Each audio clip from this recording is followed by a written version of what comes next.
And we are joined now by Larry Pratt, Executive Director of Gun Owners of America, to give us a state of the Second Amendment in this culture war. And they admit that's what it is now. The system is calling it a culture war, where in the states, the collectivists, the authoritarians are in control. I mean, they are arming tanks, machine guns, weapons, more police, checkpoints for gun owners. And in the areas where there's liberty, all the jobs are flooding, prosperity. I mean, these people are terminally corrupt. Larry Pratt, Executive Director, gunowners.org, the only no-compromise major gun lobby on Capitol Hill. Thank you for joining us, sir. Alex, great to be with you. Thanks so much for having me. You bet. Okay, in the time we've got, what is front and center right now on the Second Amendment radar screen? The deadly gun bills getting out of committee. It got out of committee, but, Alex, we still think that that's not their first point of attack. What we're concerned about, the way the legislative structure has been put together right now on the gun fight, if you will, is there's going to be a motion to proceed on, doesn't really matter much, one of these gun bills. Any motion to proceed will open up the parliamentary situation for adding other gun bills. So even if they say, well, we don't really have the votes for this or that, if they put it out on the floor and they get that vote, they very well might get it to go through, especially if there's something that looks relatively innocuous at the beginning, and then they peg on some of these other measures to it. They could end up getting a lot more of their agenda than, frankly, right now. I don't think they can, but they can slip one through if we're not careful. So if people are going to communicate with their members of the Senate, please, anything that has gun in it, any bill that has gun in it, the request from the constituents is vote no on any motion to proceed. What about your idea from 6 months before the election that he would get back in maybe, and then if they did, they were going for all the guns. We now have the memos confirming that they want to just ban them basically all. I mean, that's huge. What about getting on the offense, like you said, Congressman Stockman from Texas? I mean, we've got to get on the offense to get them on the defense. Yes, that is so true, and that's the so defensively, vote against any motion to proceed. That opens the candy store, and they can pick and choose as to which gun control they think they can get away with before the voters. But the way to even better head them off is to get more members of the House to sign on to Representative Stockman's bill that would take away the prohibition on guns at school. So finally, a teacher that's qualified for a concealed carry permit, a principal, a janitor, a visiting parent would be able to respond with a firearm were somebody to come into one of these murder magnets, which is what our gun-free zones have become. Murder magnets. 20 years. Murder magnets. Great term. Well, unhappily, that's what they are. All of our mass murders over the last 20 years have been at a gun-free zone. And the media advertises it for all the lunatics to go into. What about this? You pointed out if they'd stage Fast and Furious, they'd wind up a lunatic and at least let them do it. Clearly with the Holmes thing, under psychiatric care, getting a DARPA grant and weird brain interface stuff, on 7 drugs we now learn, 4 of them psychotropic. She had this manual where he was reportedly planning it. There was a stand down by the top Air Force psychiatrist assigned to him. I mean, this really stinks. If they'd stage that, shouldn't we look at things, Larry, in the future? That if they'd stage something else, they'd stage this. If they want a data mine, maybe they ought to look for kids that have Facebook pages for Satan, because the Newtown shooter had just such a page. So did Herrick and Kleinbold were into Satanism and Nazism. Exactly. The guy that, and I hate to use their names, but the guy that shot up Congresswoman Giffords' town hall and killed her, also had an altar to the occult out in his backyard. A skull, devil worship, and the guy that killed his grandmother with the hammer, and then when his mother died, got the illegal AR-15 and shot the fireman, he was a known devil worshiper on record. So maybe we ought to put devil worshippers into some sort of protective custody. They're talking so much about having a psychiatrist say, well, you might be a danger to self or others. Maybe we've seen a pattern here. You play video games for hours on end, so you become completely disconnected from social contact. You become desensitized to murder. It becomes fun. Then you also get in a little time with Satan during the day. And we wonder why these things happen. It has nothing to do with whether a gun's available or not. These guys become thoroughly evil. They're going to get the means of mass destruction no matter what we do. Absolutely, and that's why we have a right to protect ourselves. But what about the collective guilt thing with Michael Moore saying, really with relish, let's show the dead kids? I mean, what a vulture demon. I've never hated him before. I've disliked him. But I really hate him. And also Feinstein's been smacking her lips talking about the photos. I mean, just what a demon. Didn't Feinstein get a wonderful comeuppance from Senator Cruz? Oh, my. In your response to Senator Cornyn, you mentioned that there's some 100 pages of the bill that specify particular firearms that if this bill were passed, Congress would have deemed prohibited. It seems to me that all of us should begin as our foundational document with the Constitution. And the Second Amendment in the Bill of Rights provides that the right of the people to keep and bear arms shall not be infringed. The term, the right of the people, when the framers included it in the Bill of Rights, they used it as a term of art. That same phrase, the right of the people, is found in the First Amendment, the right of the people to peaceably assemble and to petition their government for redress of grievances. It's also found in the Fourth Amendment, the right of the people to be free from unreasonable searches and seizures. And the question that I would pose to the senior senator from California is, would she deem it consistent with the Bill of Rights for Congress to engage in the same endeavor that we are contemplating doing with the Second Amendment in the context of the First or Fourth Amendment? Namely, would she consider it constitutional for Congress to specify that the First Amendment shall apply only to the following books and shall not apply to the books that Congress has deemed outside the protection of the Bill of Rights? Likewise, would she think that the Fourth Amendment's protection against searches and seizures could properly apply only to the following specified individuals and not to the individuals that Congress has deemed outside the protection of the Bill of Rights? Senator, yield for a question. Let me just make a couple of points in response. One, I'm not a sixth grader. Senator, I've been on this committee for 20 years. I was a mayor for 9 years. I walked in, I saw people shot. I've looked at bodies that have been shot with these weapons. I've seen the bullets that implode.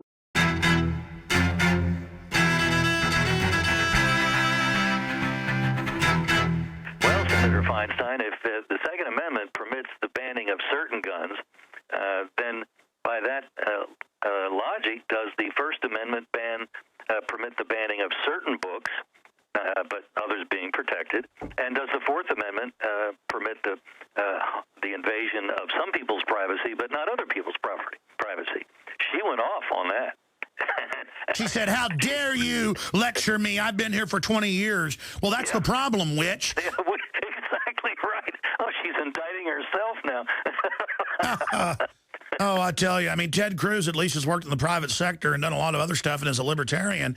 I mean, this woman, being on Capitol Hill for decades, have you ever been around her? I mean, just looking at her makes me cringe. It's somebody that's very full of herself, as her own words were suggesting, that there's nothing you can teach me, little boy. What do you think, I am a sixth grader or something? No, ma'am, I'm not here to insult sixth graders. Well, to quote Emperor Palpatine, it's like, I am the Senate, Cruz. Sit down and shut up. I am the Emperor.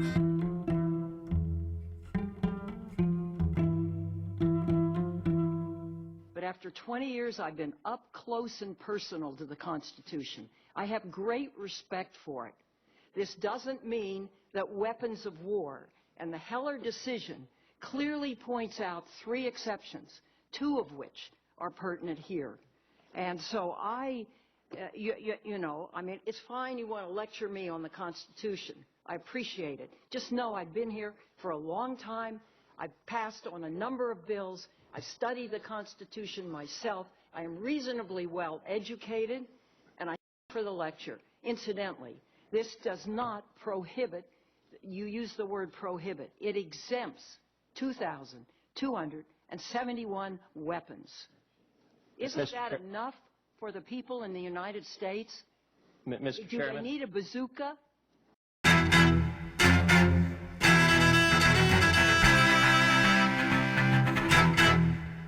Not to answer the question that I asked, which is, in her judgment, would it be consistent with the Constitution for Congress to specify which books are permitted and which books are not, and to use the specific The number? answer is obvious, no.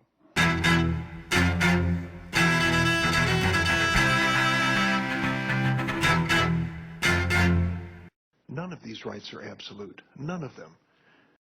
Seeing the NRA in the past being pro-gun control, and most people don't know this, so can you speak to that? Not bashing the NRA, they've gotten better, but what is the danger with compromise from the Republicans and the NRA, Larry Pratt of Gun Owners of America? Well, if the Republicans go for a compromise, which would be the instinct of all too many of them, and certainly John Boehner has that, I guess, deeply embedded in his DNA, then you open, as our legislative strategist Mike Hammond has put it, a guy with enormous experience up on particularly the Senate side of the Capitol, you open up the gun control buffet. Because once they get anything on the floor, then it's Katie bar the door.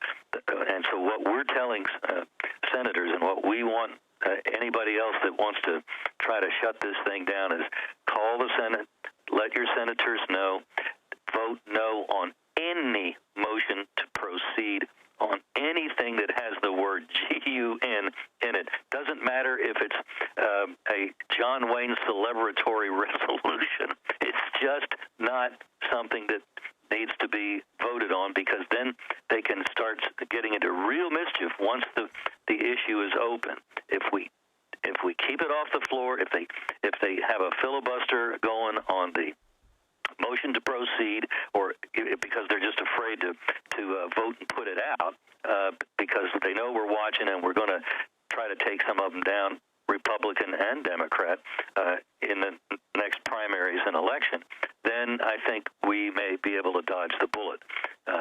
So I think their main minimum objective at the moment is the so-called trafficking bill, which would be particularly vicious. It would say that if a gun is raffled, say, by an American Legion post, and it's raffled in a state, I'm pretty sure I'm right about Oregon being a pro-pot state. You can smoke pot under Oregon state law legally. But under federal law, that still disqualifies you from buying a gun. So the raffle is held, and the guy that wins takes his gun. Raffles typically are not done with a background check. But it turns out that the guy that got the gun is a prohibited person under federal law, even though he was allowed to pick his gun up while puffing on a toke. So Wow. This is a real gotcha piece of legislation. Very, very dangerous. And well, it's the registration. Let me bring this up to you then. What do you make? I think the way we beat them is getting the word out. Everywhere they're in control, they're now arresting veterans for over 7-round mags. They're doing stings on people. They want to fill the prisons with gun owners. And they want to start a confrontation. Where do you see this going right now as a battlefield analysis? How's the fight going? Because, yeah, they're politically getting in trouble, but they don't care. Their instinct to dominate us is moving forward. Yeah, the veteran they picked on is in New York State.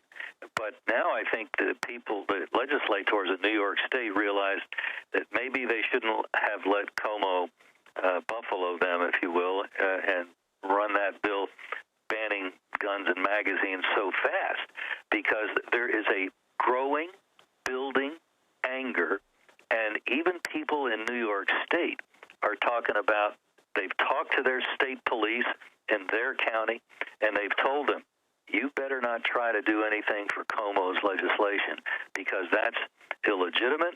We're not going to stand for it anymore.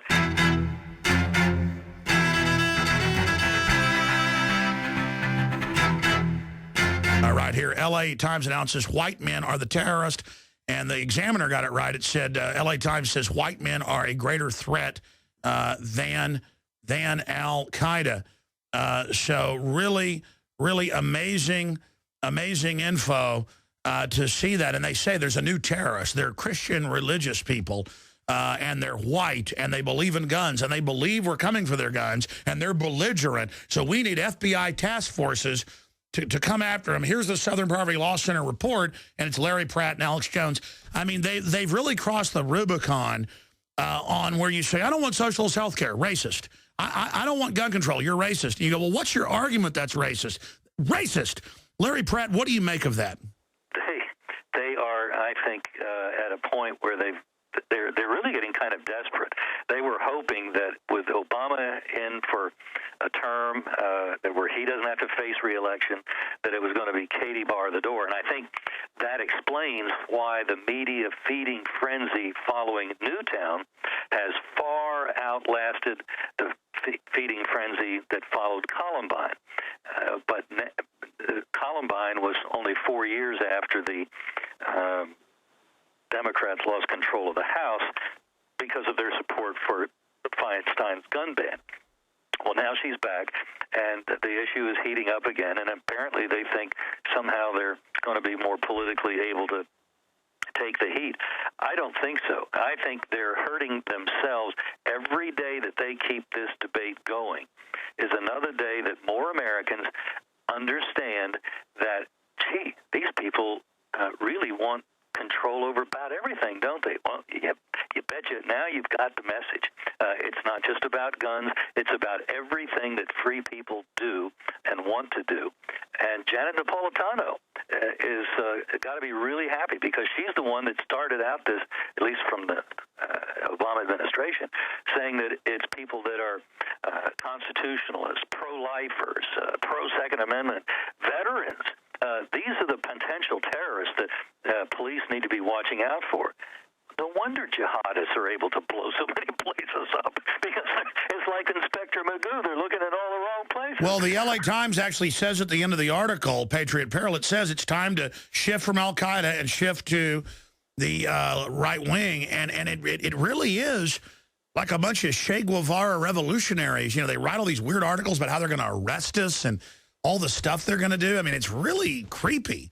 It's really creepy, but I think they haven't checked with the average cop who is maybe not as enthusiastic about defining a terrorist that way, because he's out on the street, the average cop is, and he would like to have as safe a working environment as he can.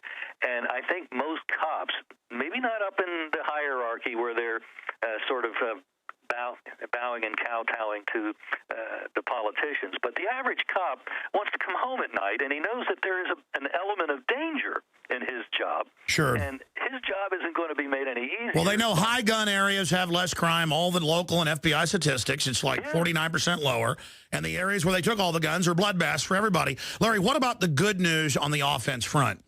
Well, states are fighting back. Not only are sheriffs, and I think you and I have talked about that, and the number grows of the sheriffs that we've identified that are telling the feds, don't try that in my county. It's not constitutional, and I'll arrest you if you do.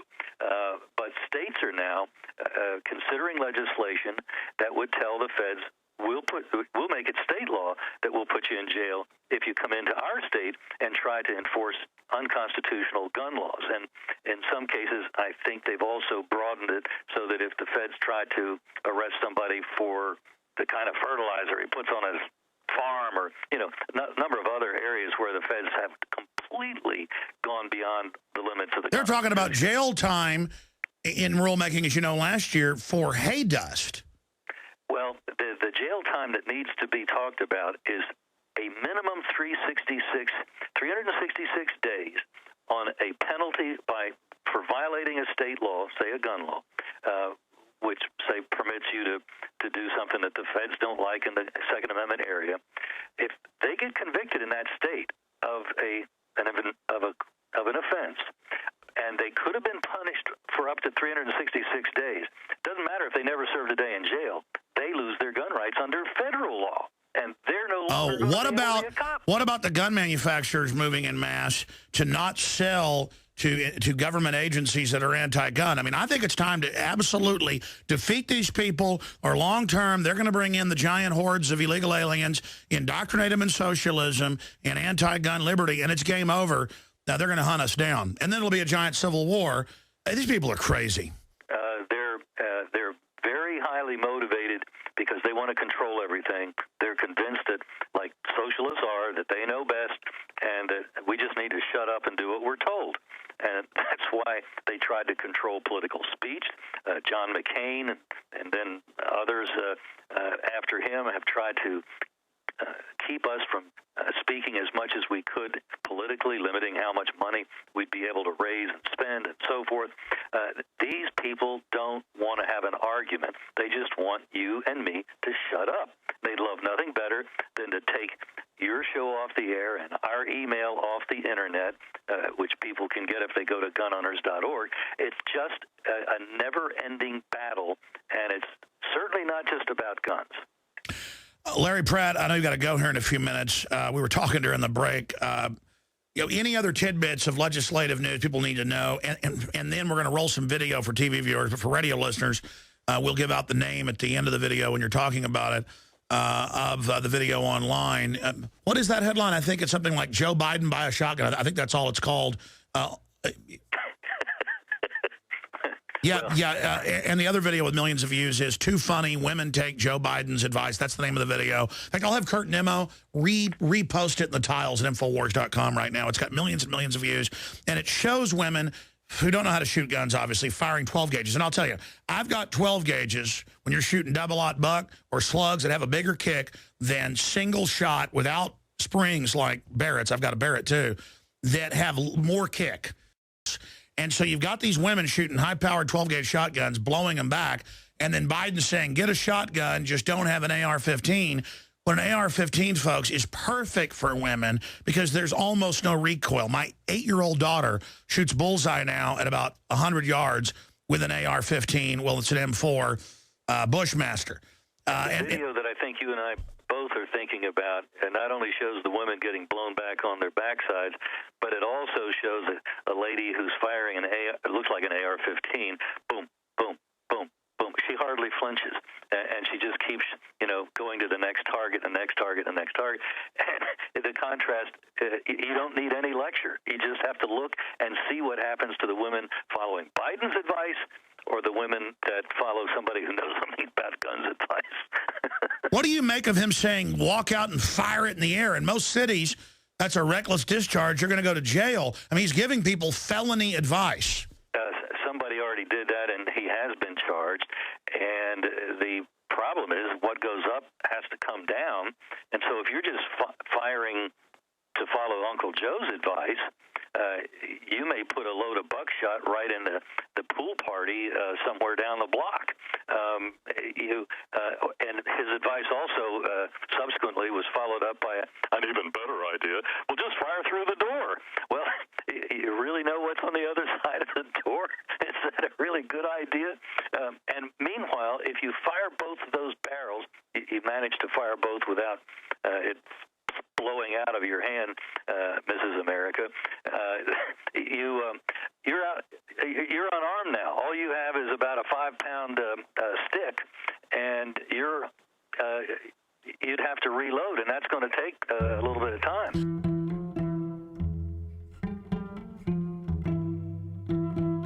I mean, it is just the worst advice ever. Yep, the vice president, the armorer-in-chief. We are just so fortunate to have such a talented individual and so well informed too. The guy, well, it's too serious to make a joke out of it. It is. In closing, Larry Pratt, thank you for coming on at least once a month to give us updates. Gunowners.org. People can go there, sign up for the free email alerts. Critical, critical, critical. And just sleep better at night knowing you've got your watchdogs up there on Capitol Hill, and we salute you. And people can also go to the site and become members. And if they don't, that they're just not fighting back. The bare minimum you can do, folks, and people making videos. You know, our culture, we're only getting in the culture war for liberty now. That's why we're turning the tide. So I think the enemy pushing has awakened the sleeping giant. What do you say, Paul Revere? I think you are dead spot on. I think the longer they continue this phony debate over Newtown, the more people are understanding that, sure, yeah, this is a battle for freedom. Let's not discriminate against folks who have decided to be off the grid. Give the number out for people to call and join. 888-888-6-GUNS. That's 888-886, and then the letters GUNS. All right. Larry, we'll talk to you again soon. God bless, sir. I look forward to it. Thank you. God bless you, my friend. You bet. There goes Larry Pratt. We would have had our guns taken if it wasn't for that group. I mean, you got to say one group, just that, man, I get goosebumps. I mean, that's a rock star right there.